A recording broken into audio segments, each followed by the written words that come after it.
उद्धव ठाकरे, तुझे क्या लगता है कि तूने फिल्म माफिया के साथ मिलके मेरा घर तोड़ के मुझसे बहुत बड़ा बदला लिया है? आज मेरा घर टूटा है, कल तेरा घमंड टूटेगा। याद है कंगना रनौत का घर वाला विवाद?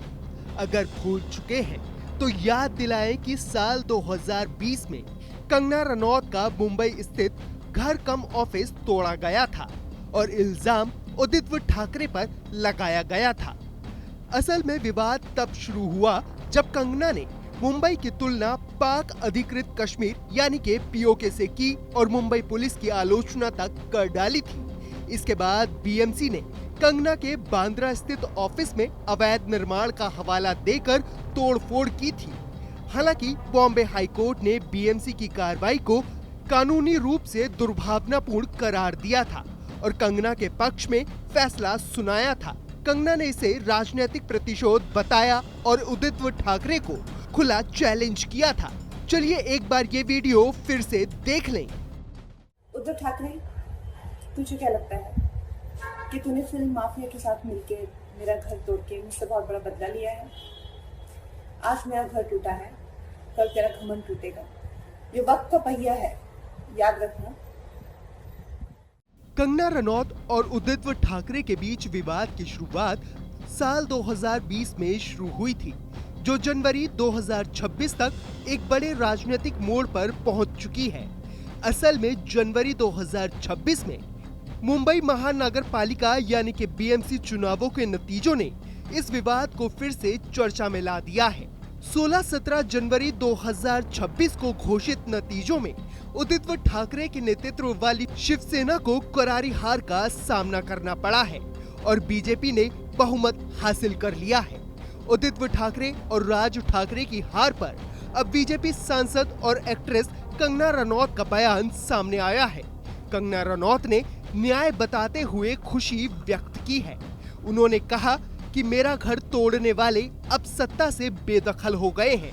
बीजेपी की जबरदस्त जीत पर कंगना ने प्रधानमंत्री नरेंद्र मोदी और फडणवीस को बधाई दी है।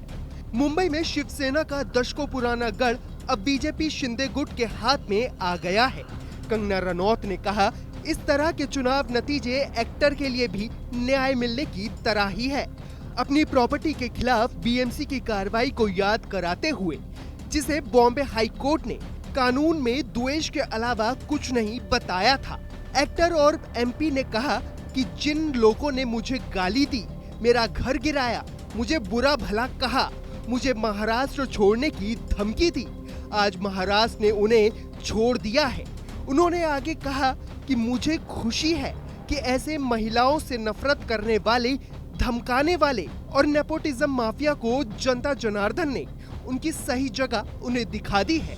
एक इंटरव्यू में कंगना ने ये भी कहा कि मैं महाराष्ट्र बीएमसी चुनाव में बीजेपी की जबरदस्त जीत से बेहद खुश हूँ। मैं प्रधानमंत्री नरेंद्र मोदी जी, महाराष्ट्र के मुख्यमंत्री देवेंद्र फडणवीस जी और महाराष्ट्र की पूरी बीजेपी परिवार को इस शानदार भगवा लहर के लिए बधाई देती हूँ।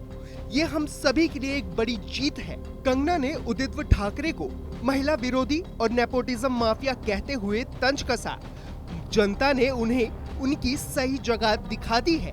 सोशल मीडिया पर भी कंगना 2020 वाला पुराना वीडियो फिर से वायरल हो रहा है, जिसमें लोग कह रहे हैं कि उदित ठाकरे को कंगना का श्राप लग गया है। ठाकरे को कंगना का श्राप लगे या ना लगे, लेकिन किसानों पर बयान देने के बाद से ही कंगना की मुसीबत कम नहीं हो रही है।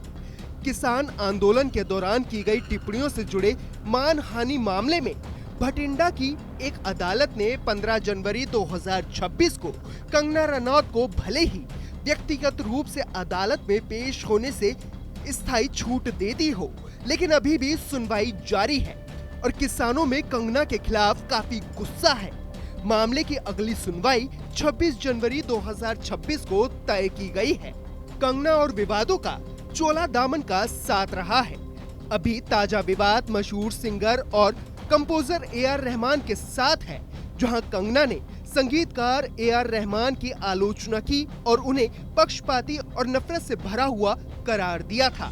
उन्होंने आरोप लगाया कि रहमान ने उनकी फिल्म इमरजेंसी के लिए उनसे मिलने से इनकार कर दिया था क्योंकि वो इसे एक प्रोपोगेंडा फिल्म मानते हैं।